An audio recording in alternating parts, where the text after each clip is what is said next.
Yo tout le monde, c'est Oxas, on se retrouve pour la suite de la GVE. Donc on arrive sur le jour 6 de GVE. Je vais montrer les étages. Donc on est à l'étage 14 ici, avec les 50 talents. Donc voilà les talents que je joue. Châtiment du tonnerre, esprit berserk, sablier sacré, fureur de Vulcain, marque du dieu de la guerre dans les deux attaques que je vais vous proposer aujourd'hui. Donc j'ai choisi d'attaquer la tour d'arc et la tour feu. Voilà pour aujourd'hui. Et la tour light, malheureusement, j'ai pas la team que beaucoup jouent, hein. Donc avec Oderic Wilsey, Oderic Wilsey, Oderic Wilsey, Oderic Wilsey. Alors voilà, j'ai pas cette team là qui est bigrement plus efficace que le reste. Donc aujourd'hui, je vais vous présenter donc ces deux teams là. On va commencer par la team Dark, que je pense j'ai déjà faite dans une vidéo précédente, mais c'est pas grave, on va renouveler. Donc ici, même chose pour optimiser la team, il faut absolument gagner le tour bonus au cycle 1. Donc j'ai eu la question sur une de mes vidéos, pourquoi est-ce qu'on joue le Thunder Punishment, donc la punition du tonnerre, je sais plus comment il s'appelle ce talent en français. Donc pourquoi on joue ce talent-là, c'est qu'en fait si vous observez bien, Marteau met sous buff attaque 2 lorsqu'elle join attaque, donc comme ici, et une fois qu'elle joue, elle perd son buff attaque 2.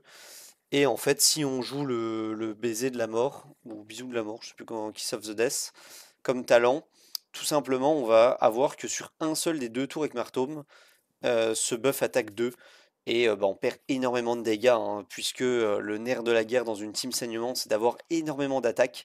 Donc un buff de 50% attaque sur Martome, c'est loin d'être négligeable.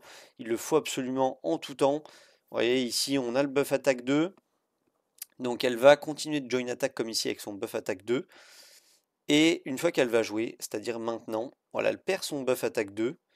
Et grâce à Yunwu qui rejoue juste après, elle va le récupérer instantanément du fait qu'elle joue pas ses deux tours consécutifs, comme avec le talent Kiss of the Death. Voilà, ça y est, on est pas mal setup. Donc avec le Foodie, on va pouvoir S1. Je vais peut-être refaire un S3 ici, ouais, pour gagner un peu de stack de bloc. Et on va pouvoir mettre en auto. C'est une compo donc semi-auto une fois qu'on maîtrise. On sait à quel moment on peut mettre en auto le foodie des locks. Et juste bah, enlever l'auto, soit pour mettre les sorts, donc le break def et le sort de rage, soit pour mettre un S3 avec foodie.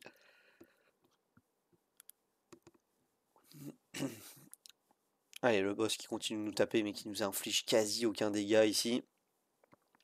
Et j'aurais pu laisser en auto ici.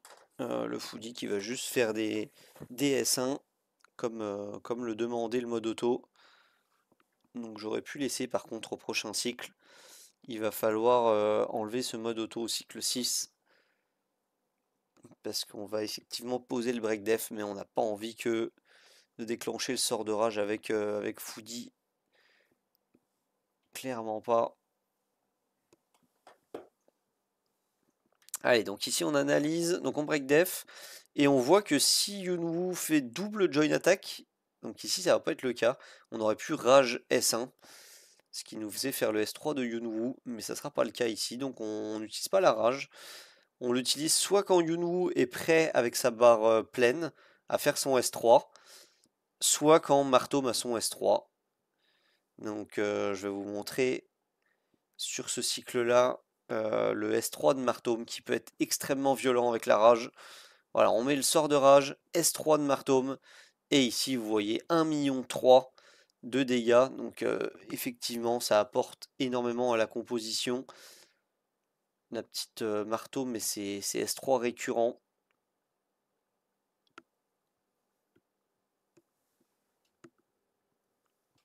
Voilà, on continue d'infliger les bons dégâts et on essaye au maximum d'aller chercher ces 10 stacks de Barclay par cycle. Voilà, on les a, ça y est. C'est une grosse source de dégâts ici, Barclay. Toujours dans l'hésitation pour aller le book pour ma part. C'est quand même quelque chose de très envisageable pour s'optimiser en GVE. J'arrive juste pas trop à quantifier le nombre de dégâts que peut apporter un Barclay à lui seul avec les books, donc qui lui permettraient d'avoir bien plus d'attaques. ce qui ferait des plus gros dégâts de saignement, un passif qui fait également plus de dégâts, passif qui s'applique 10 fois. Voilà, on a réussi à appliquer les 10 fois ici. Et le foot ici qui va S1, S1 à nouveau, et on va pouvoir remettre en mode auto une fois que Foodie a joué.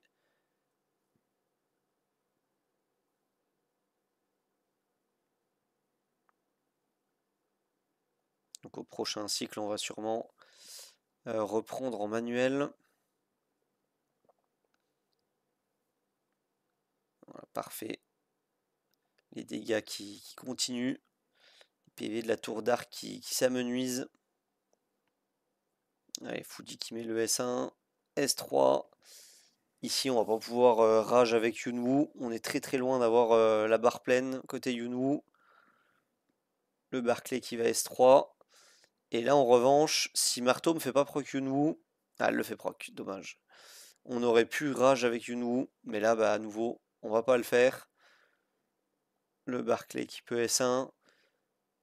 Et ici, on n'a pas le S3 de Marteau, donc on va pas rage. On va garder pour le prochain cycle, c'est ok. Il faut absolument le lancer, il sort au tour 10 ou au tour 11. Ici, on espère que le Foodie ne fasse pas proc résonance le Yunwu. Ah, cool. Donc on va pouvoir rage et S1 avec Yunwu. Ça fait un gros apport de dégâts de rage au moment où Yunwu a sa barre pleine. Il possède donc un buff d'attaque pour l'entièreté de son cycle Yunwu quand c'est comme ça. Donc son attaque de base, puis son S3 qui suit juste après. Comme une double rentabilité ici. On est au cycle 12, donc là, on se rapproche de la fin de la run petit à petit. C'était sûrement ici le dernier S3 de Foodie. On va largement survivre à partir de maintenant sans nouveau S3.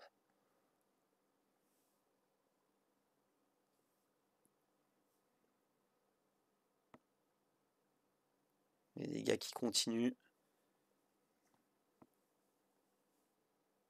Alors que le boss est sous break attack 2. Tout le fight à cause de ce Foodie.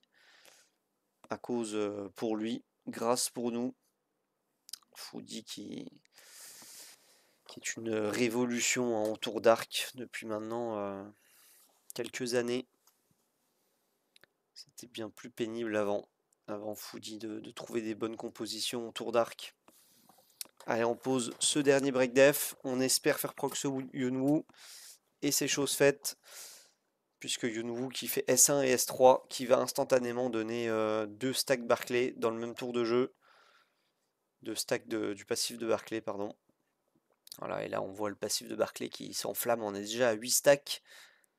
9. Et ça y est, on a les 10 alors qu'on a encore 2 héros qui jouent. Donc là, un cycle qui s'est plutôt bien goupillé pour les 10 stacks de Barclay.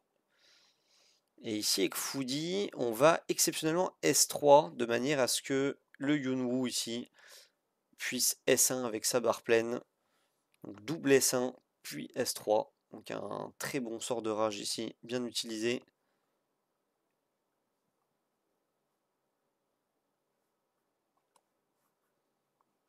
Et enfin, les tout derniers cycles de cette bataille. Et le combat se termine ici. Donc c'est terminé pour cette team Bleed qui va donc faire 107 millions. Et on peut passer donc à la team Embrasement, qui est la même team que hier, hein, finalement, la vidéo d'hier, sur le boss central, mais cette fois c'est sur le boss feu. Donc une légère petite différence, c'est qu'on joue pas le sort de stun, pas besoin. On joue ici tout simplement le sort de rage, puisqu'on n'a pas besoin du sort de stun, donc on va pouvoir rage avec Abaddon.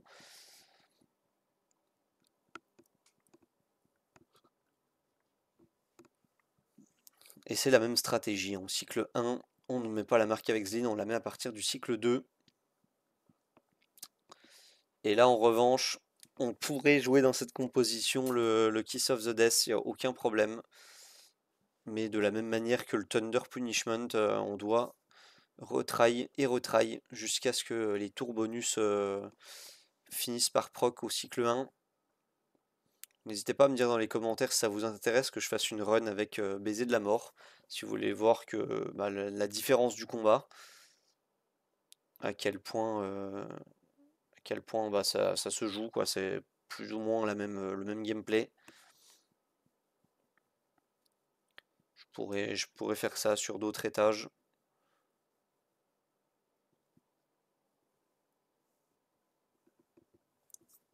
Enfin, sur le dernier étage, plus exactement, l'étage 15.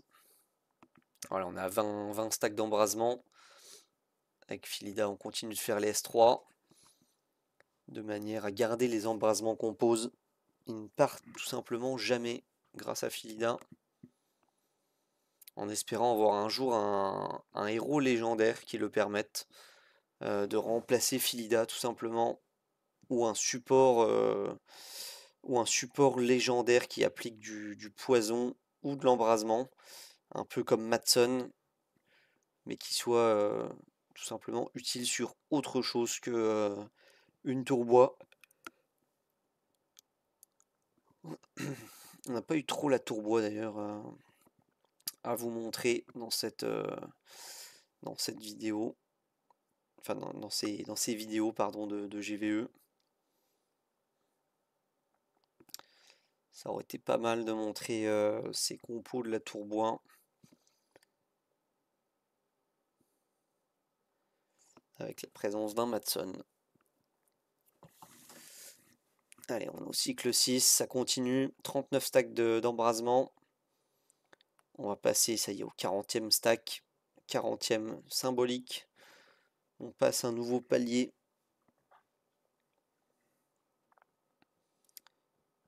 Allez, ça explose. La marque de Zlin ici. Zlin qui va faire des S1. Et bah donc qui peut régène full vie en join attack. Donc ça c'est vraiment une bonne chose.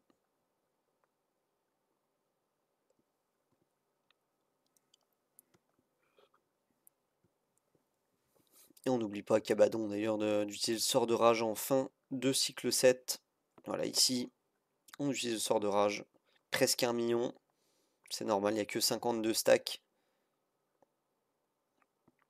Et on pose, ça y est, la marque avec Zlin. Donc c'est le moment d'envoyer du dégât. On est sous marque. Donc c'est parfait, on continue d'augmenter les stacks d'embrasement. On arrive bientôt au cap des 60 stacks. Le Abaddon qui commence à faire ses bons dégâts grâce à ses 58 stacks d'embrasement. 457 000 hein, par S2. Et on ne compte pas les innombrables S1 quand il join attaque. Voilà, comme ici. 1 million 1. Le boss qui descend, qui va se prendre un S3. Donc de Bachelard, donc le palier des 60 embrasements va être très très vite atteint. On est déjà à 68. Et normalement dans cette composition, c'est au cycle 13 qu'on est full stack d'embrasement.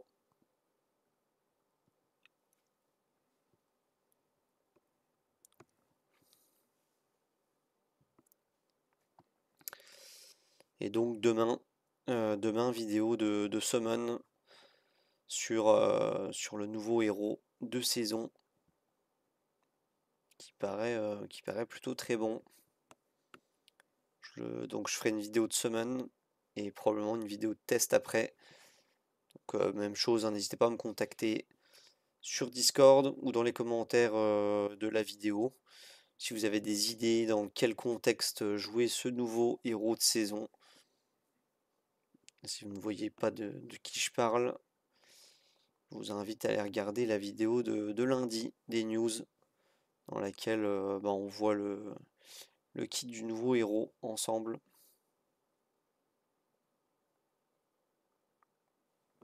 Ok, on est au cycle 12.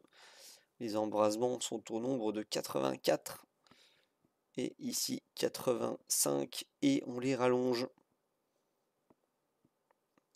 On va arriver sur la barre des 90 embrasements.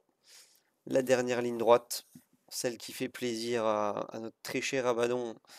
On voit qu'il fait du 200 000 par S1, 1,7 million par S3. Et une explosion aussi de Zlin. 13 millions 9 si j'ai bien vu.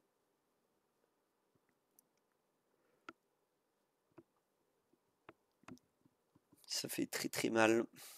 Voilà, 1 million 6 encore avec ce S3.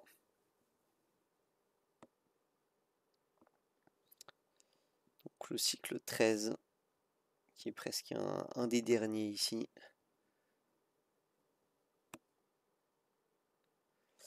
Allez, cycle 14.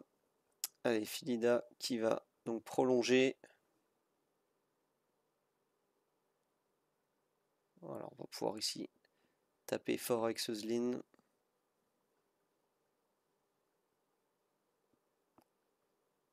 Ce Zlin qui apporte donc une marque qui tape extrêmement fort et cette résonance qui nous permet d'arriver avec ce Abaddon. Et ça y est, on est au dernier cycle. 730 000 avec le S2 d'Abaddon. C'est incroyable.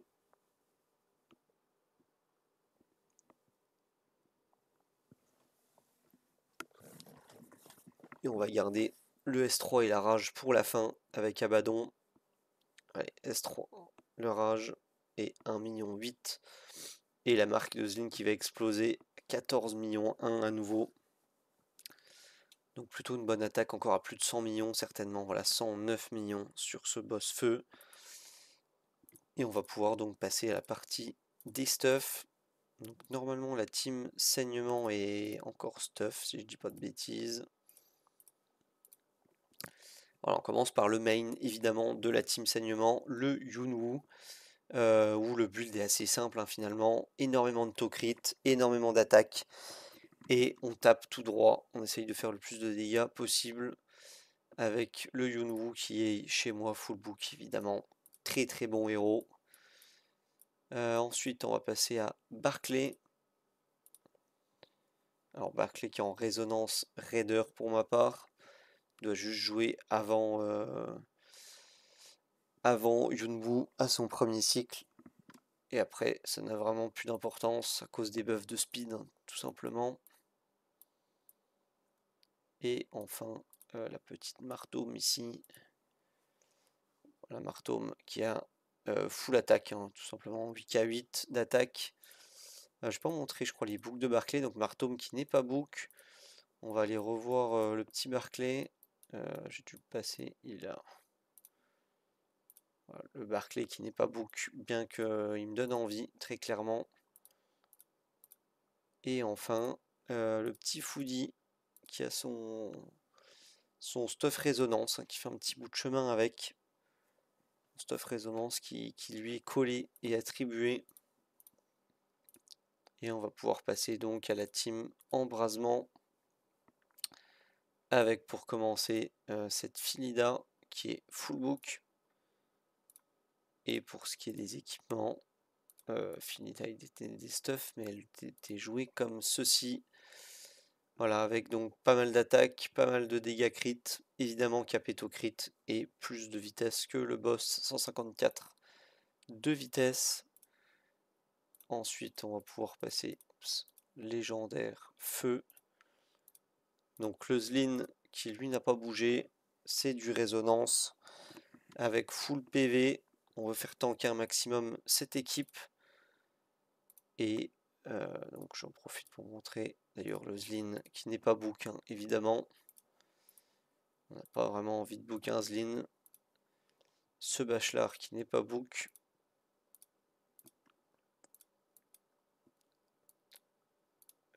Et Bachelard voilà, qui est comme ça en stat. Donc on le capte au crit. On met de l'attaque et du dégât des crits. Et surtout on met du PV. On veut que ça survive côté Bachelard.